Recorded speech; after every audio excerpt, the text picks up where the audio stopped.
Shout out to each and every one of you guys, man. I haven't been around for a little bit.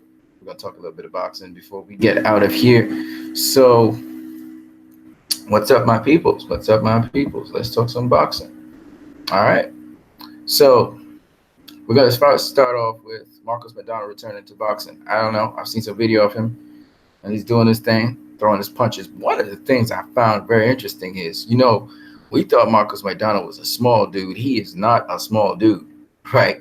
We all know that. Shout out to each and every one of you guys. You can always leave your comments in the comment section. Leave your comments in the comment section. That'll be right across there. Leave your comments in the comment section. We're going to talk some boxing tonight. We got some topics we're going to talk about, so we're going to get into it real quick. So uh, tonight, Erislandy Lara, he's going to be facing Brian Luis Castillo or Castano, I guess Castano, Argentinian boxer, like Marcos Maidana. I was saying, Marcos Maidana, man, Marcos Maidana is like this big, huge guy. He's a massive dude. I mean, he ain't that tall, but he's a massive dude. And just seeing him fill out to what he really is incredible. When you see him as an athlete, really ramp down in weight and everything, you can understand why he hits so hard, why he's so strong. It's because he's really a big dude that sort of fights at a lower weight class. And I don't know about you guys, but welterweight, I'm now beginning. I never really thought about it too much. It's only now I'm starting to think about this. Welterweight's a really small weight class, man. It's a really small weight class. And most welterweights are shorter than I am. I'm about 5'11", 6 feet tall. So most of the welterweights in the welterweight division, I mean, they say I'm about Thomas Hearn's height.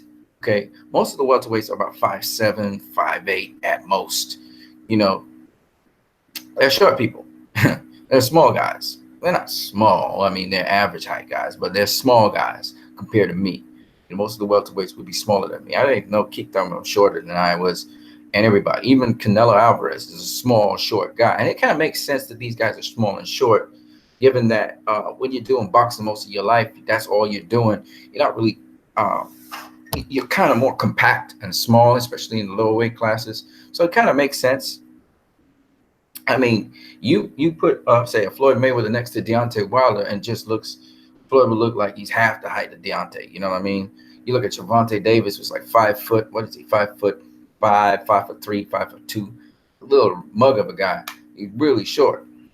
Anyways, getting into what we're going to talk about. So yeah, Erislandy Lara, he's going to be facing Brian Castano. And Brian Castano is an Argentinian boxer. Very exciting to watch. Throws a lot of flurries. Calls himself Sugar Ray. So he's the Sugar Ray of, like pattern after Sugar Ray Leonard. So he throws a lot of right-left combinations. What I think about it. I think that Brian Castano hasn't really faced the opposition to Erislandy Lara. The question will really be for Erislandy Lara, in my opinion. I don't know what your pick would be. But in my opinion, Erislandy Lara, all he basically has to do with himself and his time is basically he has to just show up and be Erislandy Lara. It's pretty much it. This is actually, it seems like it's going to be a tough fight, but I don't know. I know that this guy Brian, he's got pedigree. He's Argentinian. They're usually tough, rugged fighters, but honestly speaking, I just don't see him really posing some significant threat to Erislandy Lara. So in my opinion, that should be an easy fight for Erislandy Lara. I wanted to know from you guys. I want to know from you guys out there, and shout out to each and every one of you. I wanted to know from each one of you guys what you think is the fight that really excites you. The fight that really excites you.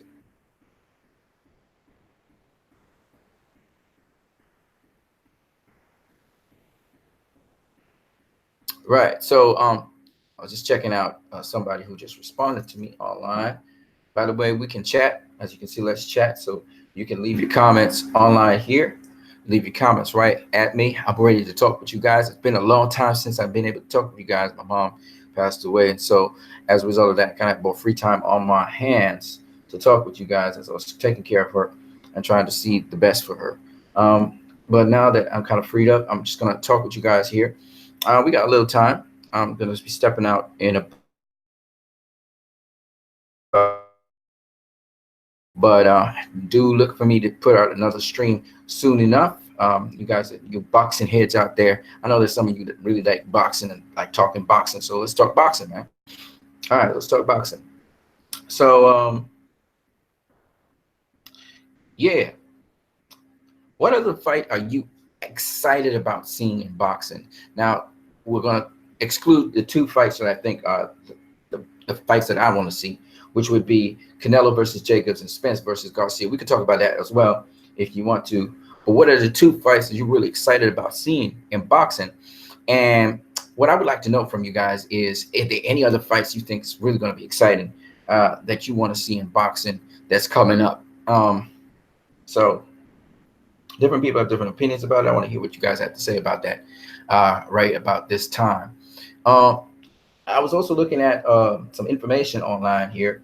So before I go into that, I want to wrap up the other two things I was talking about, which is Marcus Maidana and Erislandy Lara versus Brian Castano. So in my opinion, first of all, I think that Erislandy Lara should win this fight rather comfortably, actually, because I don't think Brian Castano has ever faced opposition like this. Now, Brian Castano is going to bring the energy, he's going to bring the heat, but I think that Erislandy Lara should be able to handle it quite easily. And at the end of the day, I don't know what can happen. Anything can happen.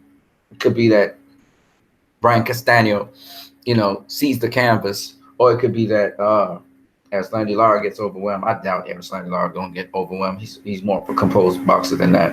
So I just don't expect that to happen. Um, in terms of Marcus Maidana returning to boxing, that sounds exciting. I like Marcus Maidana. He's an exciting fighter. He's a little bit dirty, but I don't care. He's exciting, and there's something about him that I just don't care attitude that I would love to see Manny Pacquiao in the ring going against Marcus Maidana, which leads me to another point. Everybody was talking about how Floyd Mayweather was dealing with these younger fighters. Manny Pacquiao is 40 years old, man. He's 40 years old, man. Do you guys understand what I'm saying? Manny Pacquiao is 40 years old, and this dude be tussling with them young guns, and he's doing extremely well. And that's another thing I want to talk about, which is, when I look at BoxRec or I look at any of the major, magazines like The Ring, etc., I noticed that they've classed a lot of pound for pound fighters above Manny Pacquiao. And I just don't understand why. Because he lost to Floyd Mayweather, all of a sudden he's way down the pound for pound list. I just don't get it. Yes, he lost to Jeff Horn. He shouldn't have lost to Jeff Horn. That was his fault. But at the end of the day, Manny Pacquiao is a very high pound for pound fighter. He should be always in the top 10, just based on the body of work he's done before. And then the amount of fights that he has fought recently qualify him for that. I mean, after the Floyd Mayweather loss, he beat Tim Bradley yet again. And I just don't understand, but it is what it is, I guess. It is what it is. So anyway, Marcus Maidana, very excited about him coming back into boxing, if he is coming back into boxing.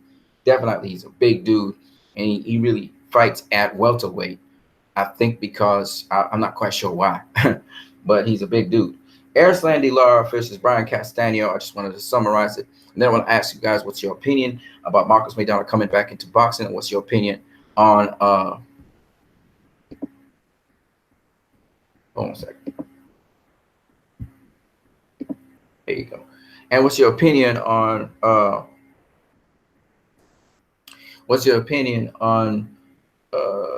Marcos Maidana coming back into boxing? What's your opinion on Erislandy Lara versus Brian Castano? And then I want you to know what you guys think about Manny Pacquiao, and do you think he's rated too low on the pound for pound list? I honestly think he's either 1 or 2 on the pound for pound list, in my opinion. I don't think Lomachenko deserves to be that high. I don't think Terrence Crawford deserves to be that high. I don't think any of those younger fighters, except for maybe Canelo, deserves to be that high, because they haven't proven themselves by facing the talent and the skill and the people with history and the superstars of boxing as a Manny Pacquiao has, or as a Floyd Mayweather, or as a Canelo has. Well, Floyd Mayweather's not there anymore, so I don't even know why I called him his name, but as a Canelo has. So I just don't understand why Manny Pacquiao is rated so low on the pound as well as the body of work he's done in the past. There's just no way you can do that and rate him that low. So I honestly, I would like to hear your opinion on it. Why, you can present your facts, your opinion. Let's chat about it. Let's talk about it. I don't know if there's anybody this Saturday night who's talking boxing like that, but here I am out here, man. I want to see what you guys have to say about that. As we look at that, and the other thing I want to talk to you guys about, I wish I could have had a smoother screen, but my phone is not linked to this particular channel. My phone is linked to another account. So because of that, I can't exactly do what I really want to do with you guys. But bear with me for a brief moment of time. Otherwise, I would be using my phone to do this instead of using the. So you see me looking all around. Is another thing. My screen is busted on my laptop. My laptop screen got busted. I was trying to do some studio work for my nephew, and I ended up having to use another screen. So actually, when I'm looking to see what's happening with the activity on here, I have to look to another screen to see what you guys are saying. I see somebody has already liked my channel. You can always feel free to talk. Let's discuss, man. Let's talk. Let's talk. We ain't got much more time. I got 4 more minutes. Let me see if I can get through everything. So yeah, I want to hear your opinions on Manny Pacquiao. I want to hear your opinions on Marcos Maidana returning to boxing. What you think about who's going to win between Erislandy Lara and Brian Castano? I know that Luis or King Kong Ortiz, he's supposed to be facing Christian Hammer, I think it is, tonight. What's your pick for the winner of that fight? I don't know much about Christian Hammer. I know a little bit about Brian Castano. I was listening to, I'm trying to remember what that channel's name is. I'm going to tell you now. Hold on a second. I'm going to pull up that channel.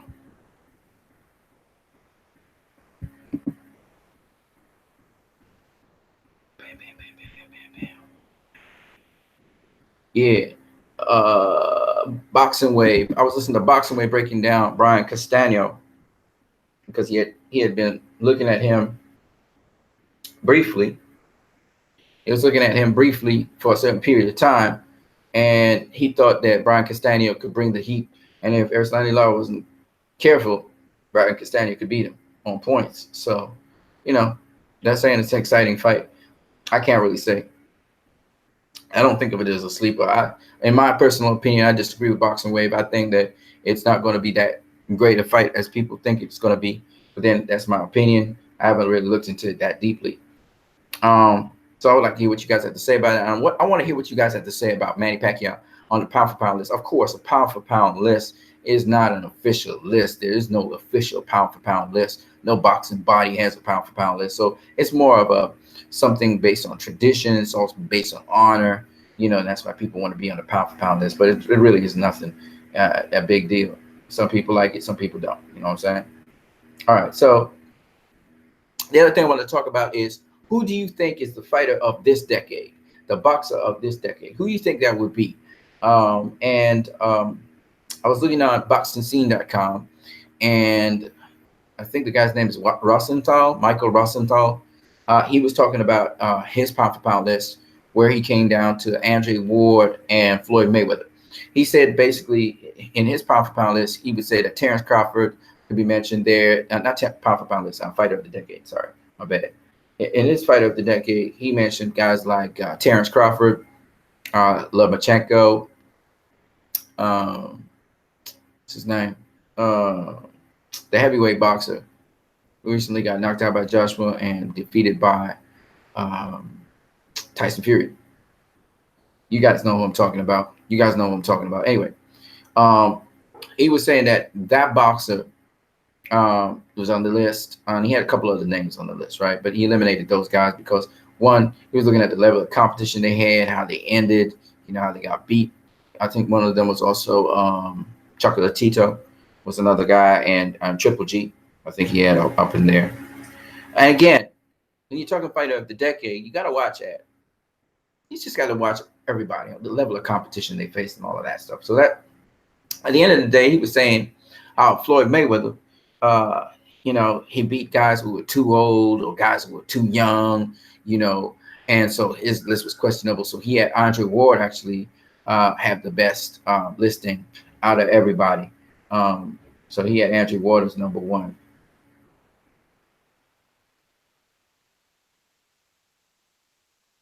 because Manny Pacquiao at the age of 40 is still beating young guns, still looking good. Of course, he's fighting smarter as well. He's not the Manny Pacquiao that you know. I mean, barring Jeff Horn, which he lost to, which that was his fault that he lost to that fight, in my opinion. Clearly, he underestimated Jeff Horn. But when it comes to other than Jeff Horn, which I'm saying, if Manny Pacquiao was to face Jeff Horn again, he'd beat Jeff Horn. And we saw him almost, he hurt Jeff Horn in round number 9. So it wasn't like he couldn't beat up Jeff Horn. He couldn't hurt him. The thing was, he wasn't prepared for Jeff Horn. He wasn't prepared for that style properly. So, but Manny Pacquiao at the age of 40 really is fantastic. So when you tell me that, Manny Pacquiao is too old, it's kind of like when they said Miguel Cotto was too old. He met Miguel Cotto after he'd been beaten by Pacquiao, blah, blah, blah, blah, blah. I don't know what these boxing fans or these people who comment on boxing see in boxing. Maybe they need to go have some boxing. They need to do boxing themselves to understand what exactly is going on. See, Miguel Cotto, they say, was washed up after Floyd Mayweather. Okay, Mayweather beat him. Then afterwards, he got beat by a young, this is a young fighter,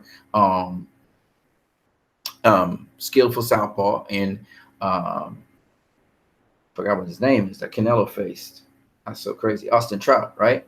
Austin Trout comes and beats him. All right, Austin Trout comes and beats Miguel Cotto. All right, fair enough. So people think he's on the downswing. Then Miguel Cotto comes back, wins I think it's the super welterweight. No, he does. He goes up to middleweight, I think it is. Beats the man at middleweight, becomes the lineal champion. Goes on to beat another guy. I think he beats several people. Yeah, he had some wins, and then he goes on to face Canelo and has a good showing with Canelo. And all I'm saying is, I think that wasn't his final fight. I think his final fight, I don't know if he lost. I can't remember if he lost to the guy. I think he beat the last guy for his final fight. But the point is, Miguel Cotto went up to middleweight. Miguel Cotto's not a middleweight. He's not a middleweight. And he went up to middleweight and he did his thing. And he's a show Hall of Famer. So when people say Floyd faced Miguel Cotto too late, I'm like, what you talking about? They say Floyd beat Oscar too late and Shane Mosley too late. I'm like, how did he beat Oscar too late? Oscar's the guy that knocked out Ricardo Mayorga. Mosley's the guy that beat the man that everybody said was, the number 1 welterweight in the world, which was Antonio Margarito, if you guys do remember. How can you and now if you say to the guy he didn't do well, or he barely won a fight or something, but that's not what happened. These guys blitzed through and stopped their next opponent, something Floyd hasn't done in a long time, and it wasn't doing. So when these guys came up against Floyd Mayweather, you have to acknowledge that Floyd Mayweather had something that it didn't matter if they was in their primes or not, because Floyd was calling them out in their primes. It didn't matter if they were in their primes or not. These dudes was not going to beat him.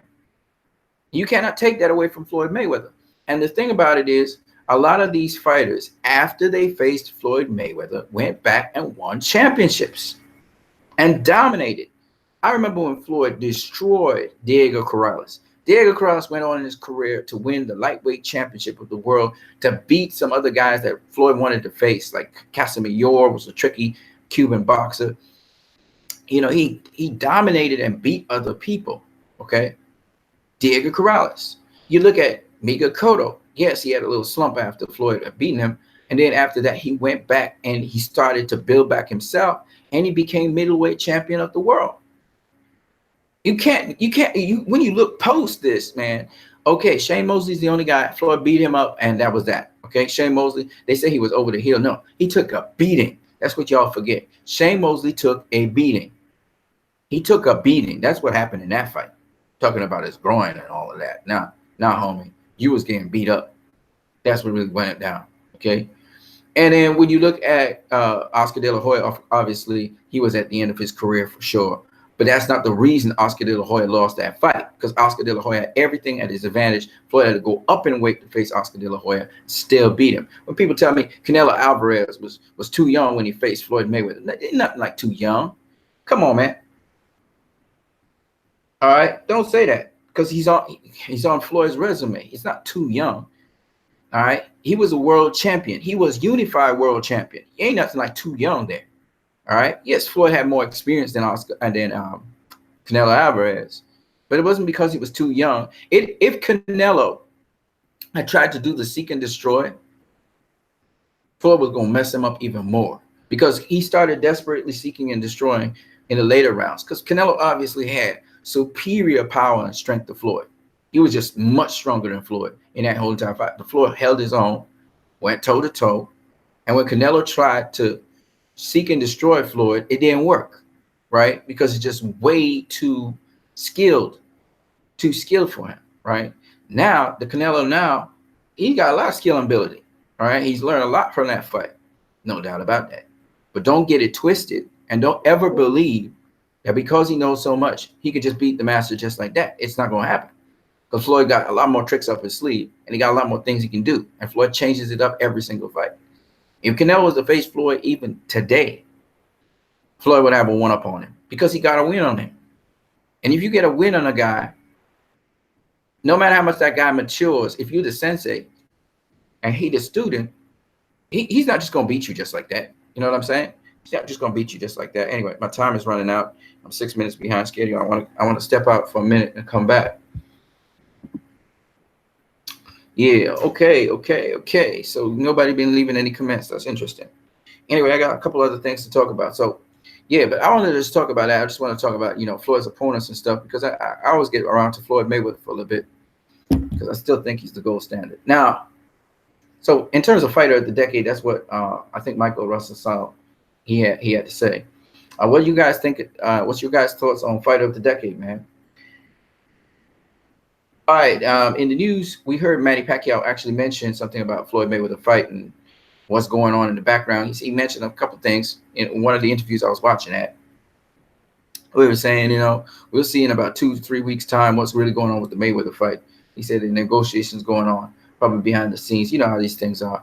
I was listening to one of the former HBO CEOs or something like that. As he was talking, he's on Showtime now. He was talking about how Clarissa Shields and Christina Hammer fight was being arranged. It took 2 years in the making. And, these fights, a lot of people don't know that these mega fights take a long time actually to make.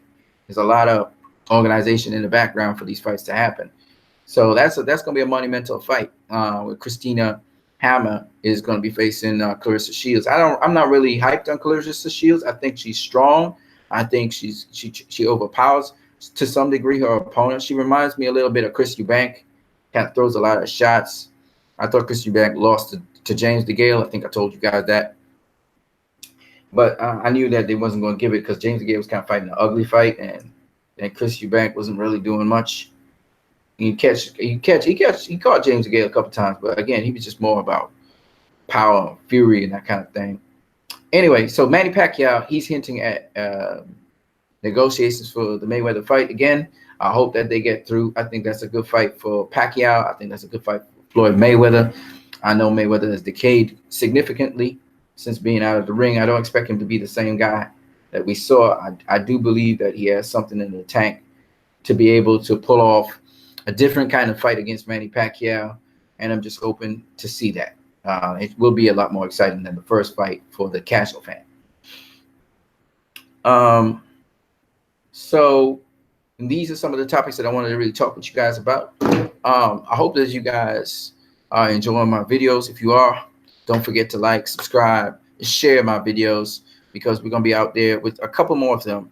I'm going to do a couple more videos on boxing. There's not much going on in boxing right now, I got to admit. The fights that I'm really excited for, of course, are Canelo versus Danny Jacobs, and another exciting fight is Mikey Garcia versus Errol Spence Jr. Those are the two most exciting fights, really, that we all are anticipating licking our chops for. It could have been Tyson Fury versus Deontay Wilder, but they chose not to do that. So, we don't get the gift that we were really looking for, and it is what it is.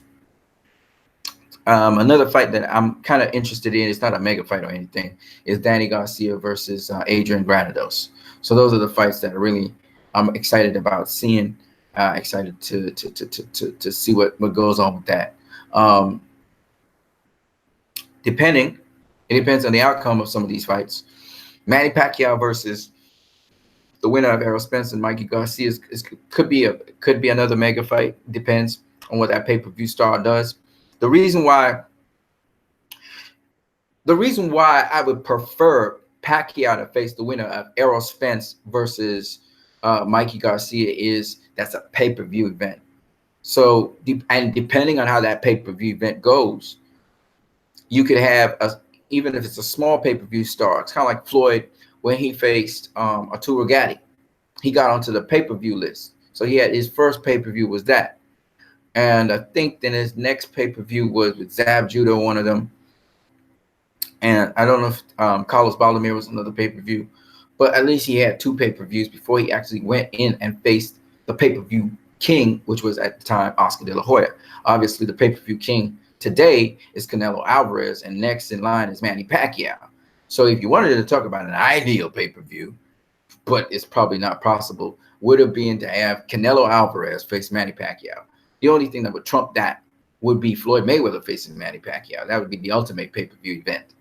And I think a lot of people, they're trying to build to that. You can see that, and you can see people online kind of trying to throw shade at Floyd and stuff like that to try and build back up that event. So we'll see where that goes.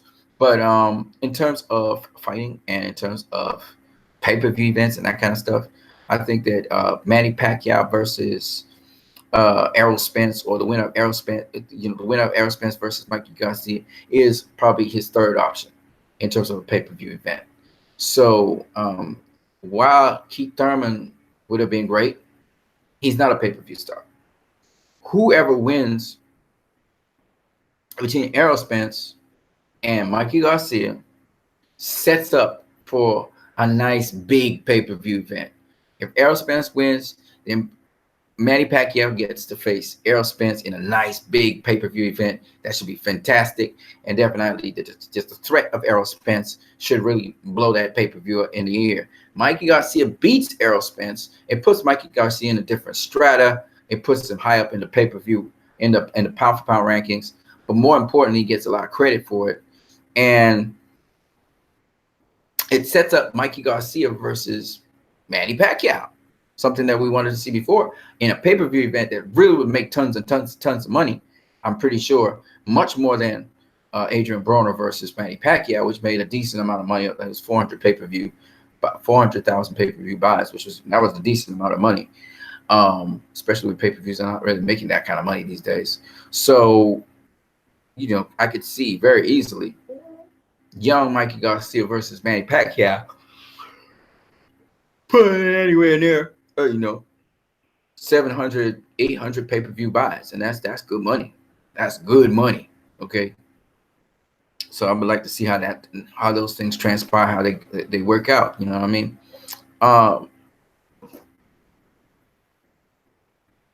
One second. Yeah. So that's basically all the topics I want to talk to you guys about. Well, I get your views on it. If you don't comment inside of this stream, no problem. But you'll see me a little bit more often on these streams talking to you guys about boxing. This was just a little bit breakdown boxing news. Hope you guys enjoy the rest of your night. Peace. Your boy is gone. Deuces, man.